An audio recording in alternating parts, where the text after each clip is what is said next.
Mga kababayan, matapang pong sinagot ni Attorney Trixie Angeles si Congressman Paduano dahil sa pag-issue ng show cause order at possible disbarment case dahil sa hindi pagdalo sa TRICOM hearing ngayong araw. They think that they can do this because time is on their side. Kumbaga, okay lang, lapastanganin natin ang karapatan nitong taong to. Anyway, they have to go to court to defend their rights. It's gonna take some time, and in the meantime, i-detain natin sila. Because that's what's happening now. Hindi kami takot. Mas matalino lang kami.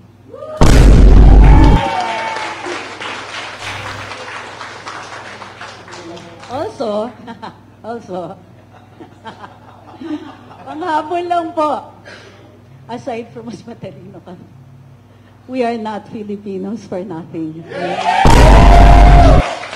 Ganyan na po ba talaga ang gawain ng mga tuwadcom? At dito sa panibago nilang TRICOM na naman po, kapag hindi ka sumagot, ipapakontempt ka. At para bang korte na at pwede kang ipakulong. Ganyan na ba talaga ngayon ang sistema natin sa Pilipinas? Panoorin po natin kung paano umasta ang congressman na ito dito sa pag-issue ng show cause order at possible disbarment case kay Attorney Trixie Angeles. Is she a lawyer? Yes, Attorney Trixie. A lawyer. I think, attorney.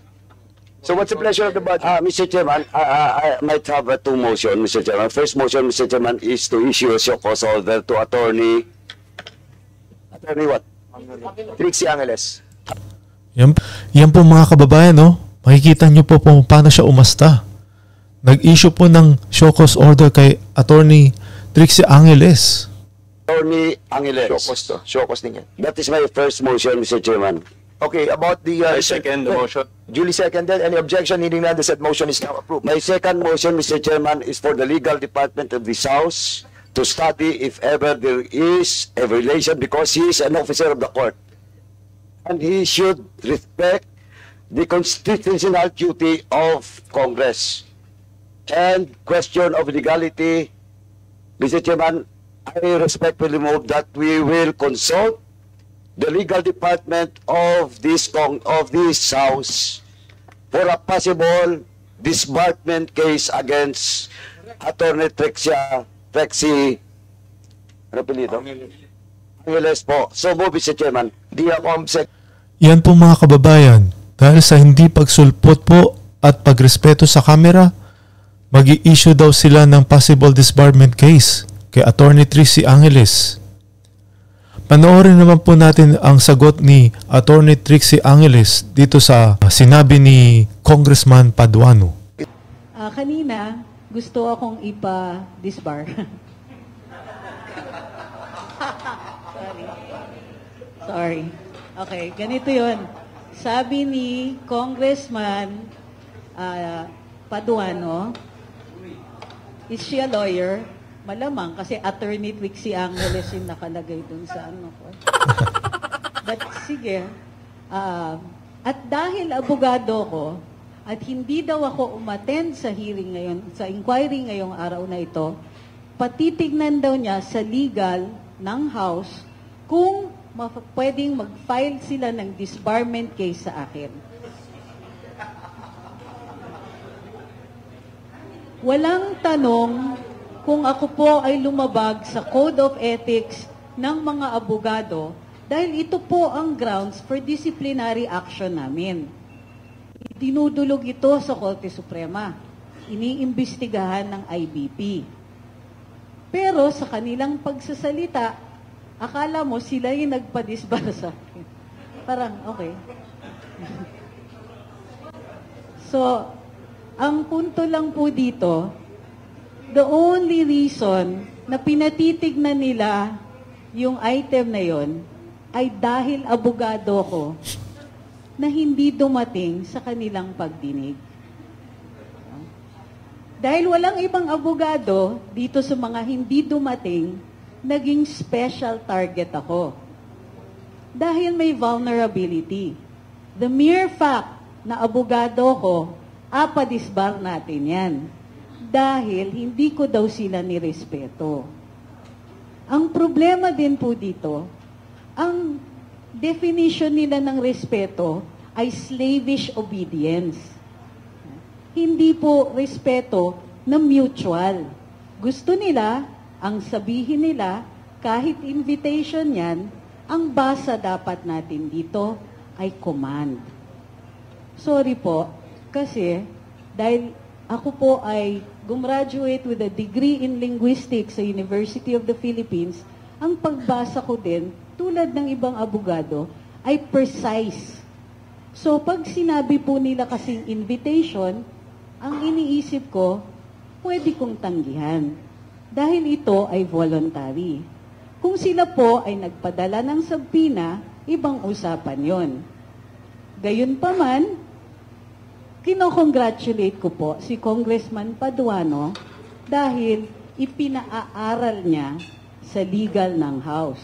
Ito po ay step in the right direction.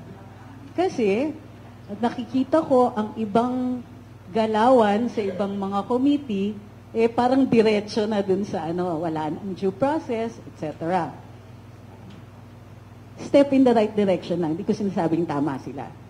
So, ibibigay namin. Lahat kami dito, I don't think any one of us means to disrespect the House.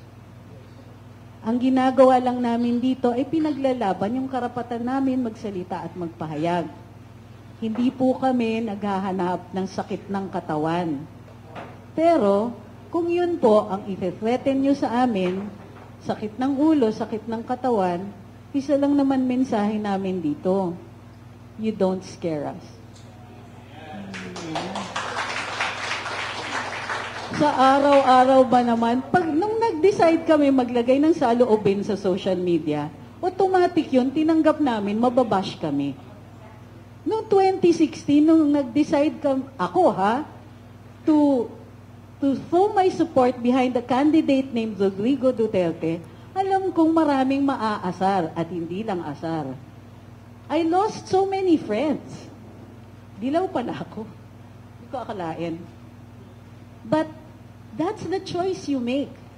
When you decide to be honest, you want to say something, you accept the consequences. That's what adults do. Unfortunately, we are ruled sometimes, I'm not saying this is just in the House or it's in the House, but by people who are in dire need of adult supervision. And that's really sad. Kasi, di ba, we expect our officials, binoto natin sila because we thought that they could lead us. Ang lungkot naman, na they think that they can do this because time is on their side. Kumbaga, okay lang, lapastanganin natin ang karapatan nitong taong to. Anyway, they have to go to court to defend their rights. It's gonna take some time, and in the meantime, i-detain natin sila. Because that's what's happening now. Hindi kami takot. Mas matalino lang kami.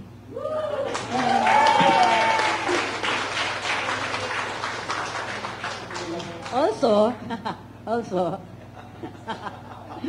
panghabol lang po, aside from mas matalino kami, we are not Filipinos for nothing.